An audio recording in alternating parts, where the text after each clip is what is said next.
Firefighters are battling a blaze near Strathalbyn, south of Adelaide, which threatened around a dozen homes this afternoon. Brenton Raglis joins us live from the Adelaide Hills. And Brenton, it seems the fire danger period isn't over just yet.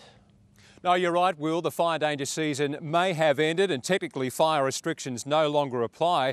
However, today, of course, we saw those strong northwesterly winds. Temperatures rise as much as 12 degrees above average to the west. And all we needed, of course, was just a fire. We saw a couple of those south of the city. Elise Baker has more. A bushfire burns out of control in a reserve near Ashbourne.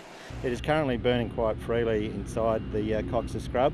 It's believed the fire started after a controlled burn-off reignited just before 2 this afternoon. Around 100 CFS firefighters were forced to tackle the flames from the road, with dense scrub making access near impossible.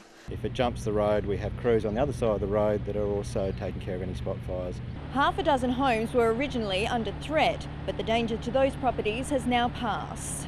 Crews hope to have the blaze contained by early evening. Meanwhile, authorities are investigating whether the Blewett Springs arsonist was to blame for a fire at Kangarilla.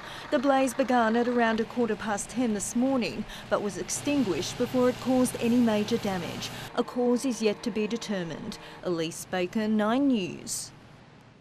Now, those total fire bans are still in force for those western districts right up until midnight, and it's still common for us to have total fire bans outside the fire danger season. Now, tomorrow, now that change is pushing through, will be an appropriate day for burning off, so expect to see a bit of smoke across the ranges, a top of 20 for the city, and cool with light southerly winds. However, mid-next week, we're back into that territory of the mid-20s, so that fire danger will be back again with those northerly winds. But I'll have more on that for you a little later on. See you soon.